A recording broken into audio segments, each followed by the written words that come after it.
saya Sindia Ditya, NIM 099. Nama saya Vina Alfianti, NIM 100.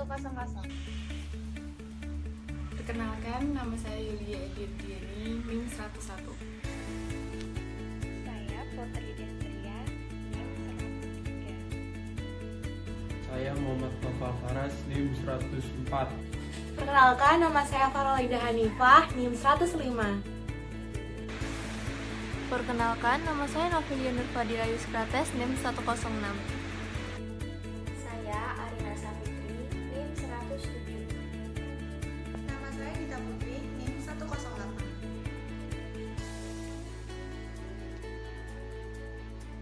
Perkenalkan, nama saya Dwi Arta Margiawan dengan NIM 110. Halo teman-teman, kami dari kelompok 3 akan menjelaskan tentang pegadaian.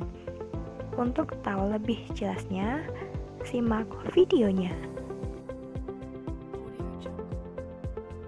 Yang pertama, ada pengertian penggadaian. Penggadaian adalah salah satu bentuk lembaga keuangan bukan bank di Indonesia yang mempunyai kegiatan membiayai kebutuhan masyarakat, baik itu bersifat produktif maupun konsumtif, dengan menggunakan hukum gadai. Dalam Kitab Undang-Undang Hukum Perdata Pasal 1150, gadai adalah suatu hak yang diperoleh oleh pihak yang mempunyai piutang atau penggadaian atas suatu barang bergerak. Selanjutnya, penggadaian menurut para ahli. Menurut Subagio tahun 1999 menyatakan bahwa penggadaian adalah suatu lembaga keuangan bukan bank yang memberikan kredit kepada masyarakat dengan corak khusus yaitu hukum gadai. Sedangkan menurut Sigit Triyandaru tahun 2000 menyatakan bahwa penggadaian adalah satu-satunya badan usaha di Indonesia yang secara resmi mempunyai izin untuk melaksanakan kegiatan lembaga keuangan berupa pembayaran dalam bentuk penyaluran dana ke masyarakat atas dasar hukum gadai.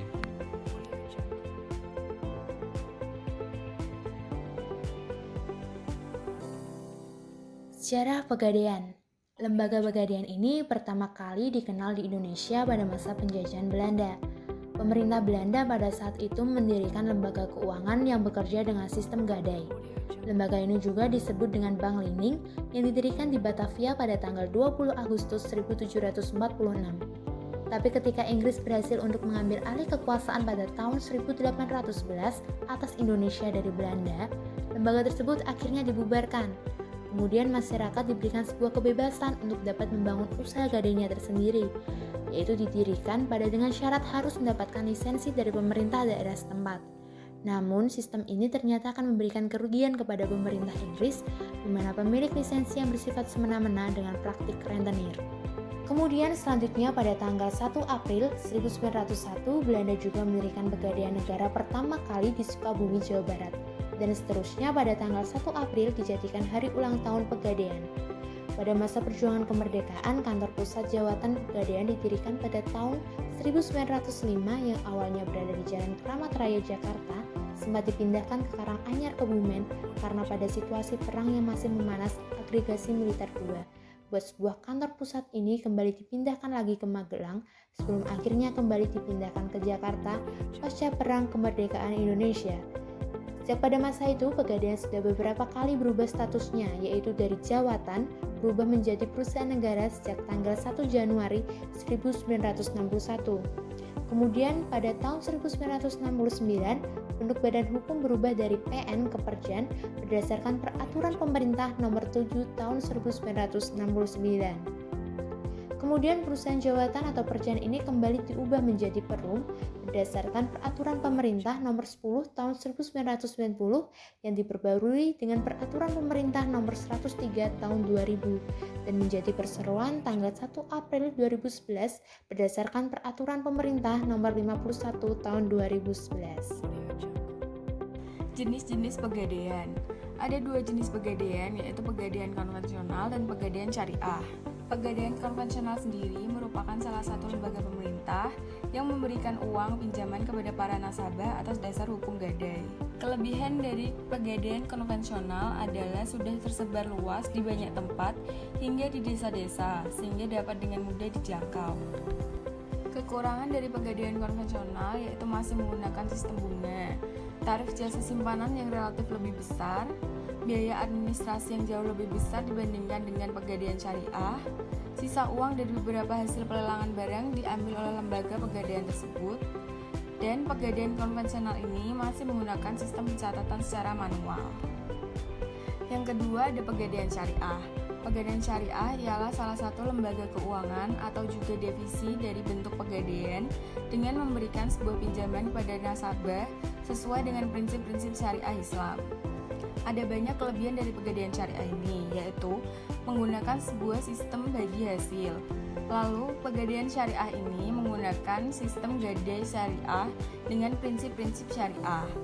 Tarif jasa simpan yang lebih sedikit yaitu 0,8% per 10 hari dari taksiran, biaya administrasi yang lebih kecil yaitu 0,27% dari uang pinjaman. Sedangkan kekurangan dari pegadaian syariah yaitu masih menggunakan sistem pencatatan secara manual. Selanjutnya yaitu tugas pegadaian. Pegadaian memiliki tugas berhak memberikan pinjaman kredit kepada masyarakat atas dasar hukum gadai yang bertujuan agar masyarakat tidak dirugikan oleh lembaga keuangan non-formal.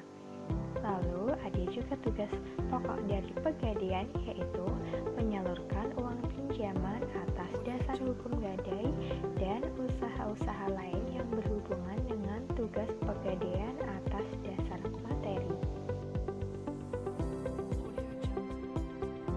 Yang selanjutnya itu fungsi pegadaian. Fungsi pegadaian itu dibagi menjadi 4. Yang pertama itu mengelola penyaluran dana pinjaman atas dasar hukum gadai dengan cara mudah, cepat, dan aman. Yang kedua mengelola segala bentuk keuangan, kepegawaian, perlengkapan, pendidikan, dan juga pelatihan. Yang ketiga untuk sebuah pengembangan dan pengawasan dalam pengelolaan pegadaian.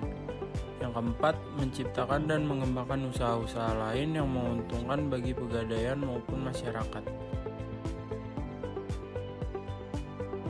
Selanjutnya adalah manfaat pegadaian. Manfaat pegadaian dibagi menjadi 2. Yang pertama, manfaat bagi lembaga pegadaian. Manfaat yang diharapkan dari perum pegadaian sesuai jasa yang diberikan kepada nasabahnya adalah: yang pertama, penghasilan yang bersumber dari ongkos yang dibayarkan oleh nasabah. Yang kedua, memenuhi misi pegadaian sebagai salah satu badan usaha milik negara untuk dapat memberikan bantuan kepada masyarakat yang memerlukan dana dengan prosedur dan cara yang relatif sederhana. Yang ketiga, penghasilan yang bersumber dari sewa, modal yang dibayarkan oleh peminjam dana. Dan yang terakhir, laba dari pegadaian yang dapat digunakan untuk dana, 55% untuk pembangunan, 20% untuk cadangan umum, 5% untuk cadangan tujuan, dan 20% untuk dana sosial. Yang kedua, manfaat bagi nasabah pegadaian. Manfaat utama yang dapat diperoleh oleh nasabah yang meminjam dari perum pegadaian adalah ketersediaan dana dengan prosedur yang lebih relatif sederhana dan dalam waktu yang lebih cepat, terutama apabila dibandingkan dengan kredit perbankan.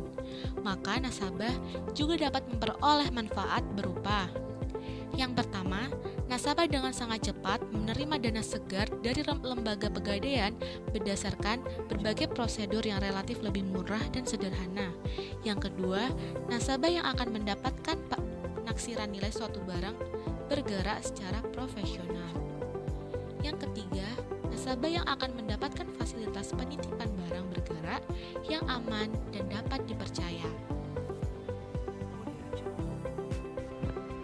Kegiatan usaha perusahaan pegadaian. Pertama, penyaluran uang pinjaman dengan jaminan berdasarkan sistem gadai.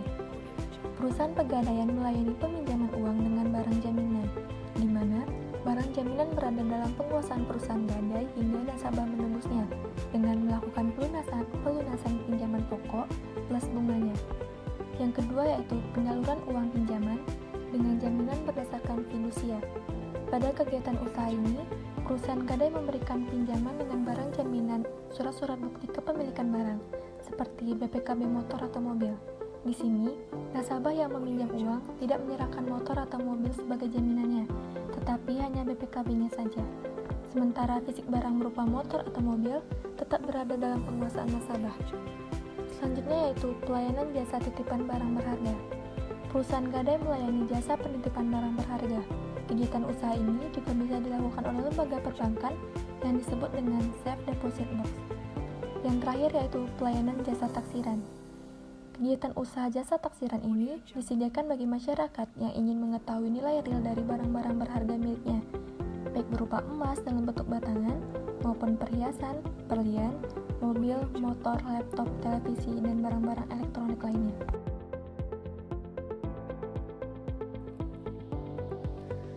Selanjutnya ada produk pegadaian, di antaranya produk pinjaman pegadaian jenis pembiayaan yang merupakan layanan memberikan dana pinjaman kepada nasabah pribadi hingga pemilik usaha mikro kecil dan menengah.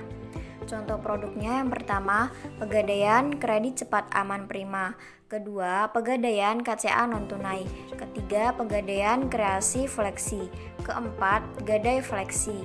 Kelima, gadai bisnis. Keenam, pinjaman pegadaian Krasida. Ketujuh, pinjaman pegadaian kreasi. Kedelapan, pembiayaan RAN. Kesembilan, pembiayaan Arum BPKB. Kesepuluh, pegadaian amanah. Dan yang terakhir, Arum Haji. Kemudian ada pinjaman pegadaian produk emas, diantaranya tabungan emas dan mulia. Dan layanan jasa pegadaian lainnya, diantaranya remittance dan multi pembayaran online atau MPO. Selanjutnya yaitu pinjaman pegadaian, jenis pembiayaannya yaitu pegadaian kredit cepat aman atau KCA Prima, pegadaian KCA non tunai, pegadaian kreasi fleksi, gadai fleksi, gadai bisnis, pinjaman pegadaian Krasida, pinjaman pegadaian kreasi, pembiayaan RAN, pembiayaan Arum BPKB, pinjaman pegadaian amanah, dan Arum Haji.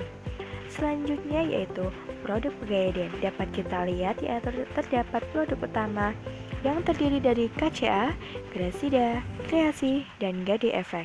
Selanjutnya yaitu ada produk syariah yaitu RAN, Amanah, Arum, dan Arum Haji. Selanjutnya yaitu investasi emas yaitu Mulia, tabungan emas, dan konsinyasi emas. Yang terakhir yaitu produk lainnya terdiri dari pegadaian remittance, multi pembiayaan online, persewaan gedung, jasa sertifikasi batu mulia, jasa taksiran, dan jasa titipan.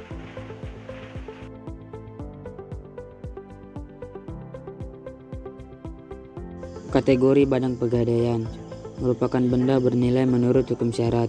Ada wujudnya ketika perjanjian terjadi, mungkin diserahkan seketika kepada murtahin.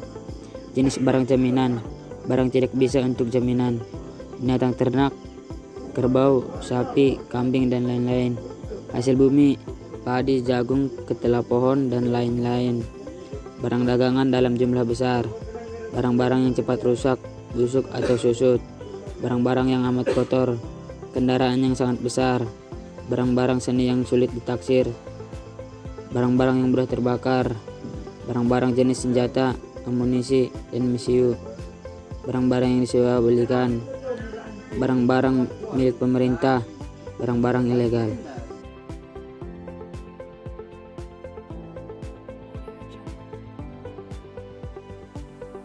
Materi selanjutnya adalah hak dan kewajiban. Hak dan kewajiban sendiri dapat digolongkan menjadi dua. Yang pertama adalah hak dan kewajiban penerima gadai atau murtahin. Kewajiban penerima gadai yang pertama bertanggung jawab. Penerima gadai bertanggung jawab atas hilang atau merosotnya barang gadai apabila hal ini disebabkan oleh kelalaian. Yang kedua adalah tidak untuk kepentingan sendiri. Penerima gadai tidak boleh menggunakan barang gadai untuk kepentingan sendiri. Yang ketiga adalah pemberitahuan barang gadai. Penerima gadai wajib memberitahu kepada pemberi gadai sebelum diadakan pelelangan barang gadai.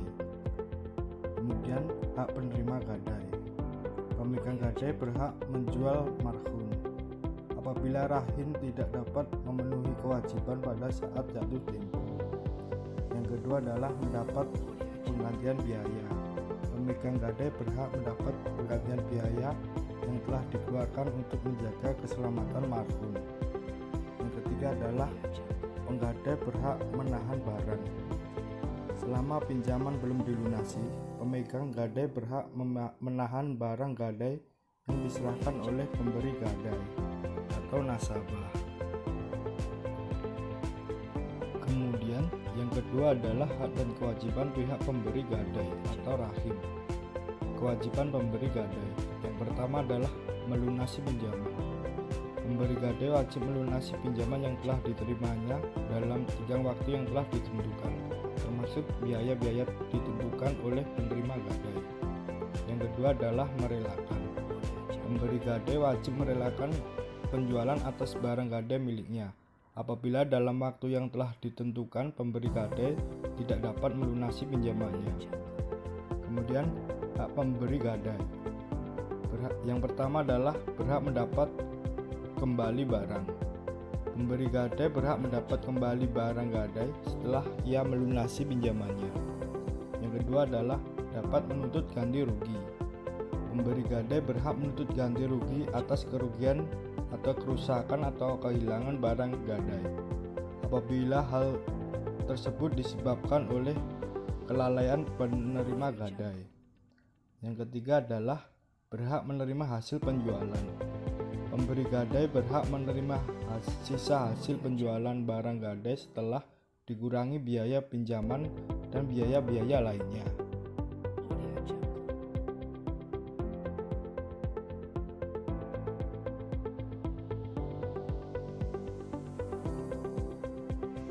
Cukup sekian dari kami kelompok 3 penjelasan tentang pegadaian. Jika ada pertanyaan atau tanggapan tentang pegadaian, silakan disampaikan. Dari kami, terima kasih atas waktu dan perhatian.